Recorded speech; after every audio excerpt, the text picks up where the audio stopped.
Hello guys, welcome to the Filmy Zen.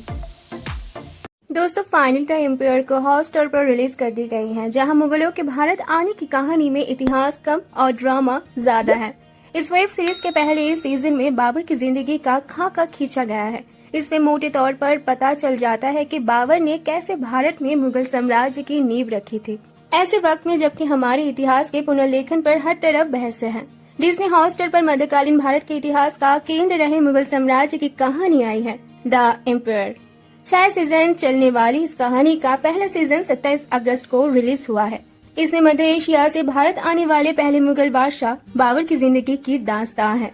वर्तमान Uzbekistan 14वीं से 15वीं सदी में तुर्क मंगलों के अधीन था और वहां से समरकंद और फरगना राज्य से बाबर की कहानी शुरू होती है। बहुत छोटी उम्र में ही बाबर का पिता उसे बताता है कि यहाँ से बहुत दूर हिंदुस्तान है, जो दुनिया की सबसे खूबसूरत जगह में से एक है।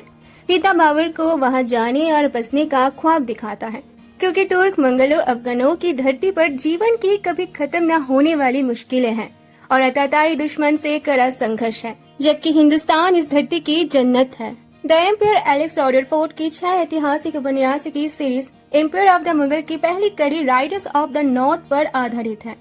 इसकी शुरुआत पानीपत की पहली लड़ाई अप्रैल 1526 से होती है, जहां मैदान में करीब करीब हथियार डाल चुका जाहिरुद्दीन मोहम्मद बाबर अपनी जिंदगी के सफर को याद कर रहा है। कहां से चला था और कहां पहुंचा है। कहानी फ्लैशबैक में समरकंद और फरगना पहुंचती है, जहां पिता की मृत्यु के बाद 14 वर्ष के बाबर को नानी फरगना तख्त पर बैठा देती है, परंतु फरगना के दुश्मन शैवानी खान की नजरें यहाँ गड़ी है। वो फरगना और समरकंद दोनों पर कब्जा चाहता है। बाबर को अमन पसंद है, उसे परिवार तथा आवाम की चिंता है। वो खून खराबा नहीं चाहता। उसे पिता का दिखाया ख्वाब भी याद है। बाबर शैवानी खान के सामने प्रस्ताव रखता है कि अगर उसे उसके परिवार और शुभ चिंतकों समेत किले से निकल जाने दे तो वो हमेशा के लिए चला जाएगा। शैवानी मान जाता है, मगर एक शर्त पर कि अगर बाबर अपनी खूबसूरत बहन खानजादा को वही उसके पास छोड़ जाए।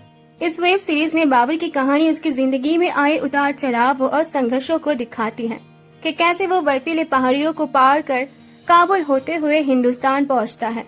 उसका पारिवारिक और राजनीतिक संघर्ष कैसा था, नानी के अतिरिक्त बहन और बेगमों ने उसके जीवन पर कैसा असर डाला था। सीरीज में बार बार बाबर के साथ उसकी किस्मत का भी जिक्र होता है। खुद बाबर भी असमंजस में है कि क्या वो बाकी बादशाह होने के काबिल है, क्योंकि वो पेशे से योद्धा होने के बावजूद क्रूर, सनकी, अत्याचारी और दूसरों के खून का प्यासा नहीं है। वो बार बार नर्मदिल, विचारवान और दार्शनिक व्यक्ति की तरह सामने आता है। आखिरी समय में भी उसके भीतर जंग चलती रहती है कि अपनी विरासत को 2 काबिल बेटों हुमायूं और कामरान में से किसे सौंपे। द एम्पायर देखने लायक सीरीज है। सारे एपिसोड्स औसतन 40 मिनट या उससे अधिक हैं। 8 एपिसोड्स की सीरीज को भव्यता से बनाया गया है। सीरीज में शुरुआती एपिसोड से तालमेल बैठाने में थोड़ा वक्त लगता है, क्योंकि कई किरदार और शहर जाने पहचाने नहीं है। इतिहास में उनकी क्या जगह है ये मालूम न होने पर उनसे देर तक दूरी बनी रहती है। लेकिन अगर आप उज्बेकिस्तान और बाबर के इतिहास को जानते हैं तो आप इस वेब सीरीज की शुरुआती कहानी को बहुत आसानी से पकड़ सकते हैं। द एम्पायर की स्टोरी लाइन अच्छी है, लेकिन डायलॉग्स के साथ कुछ गड़बड़ी दिखती है। सबसे ज्यादा प्रॉब्लम इस बात की है कि वक्त कैसे गुजरा इसको सही तरीके से दिखाया नहीं गया है। 1526 में शुरू हुई कहानी 30 साल पीछे पहुंचती है।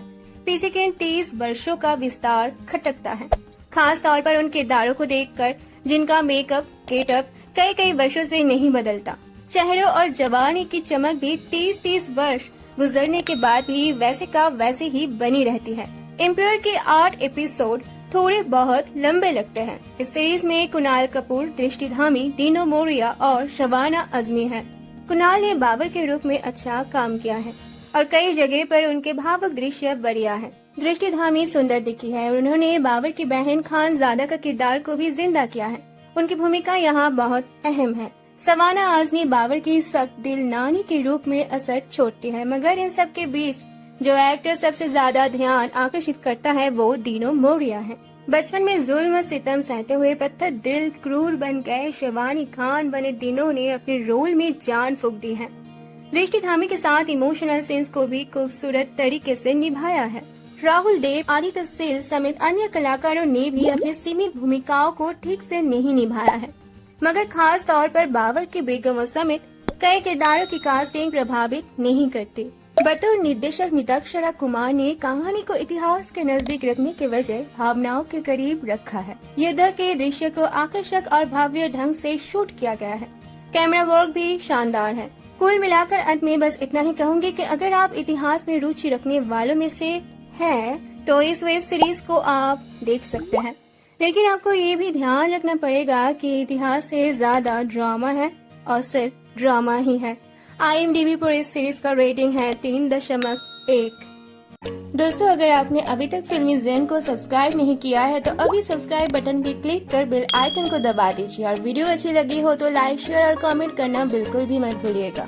तो मिलते हैं अगले वीडियो में, तब तक के लिए अलविदा।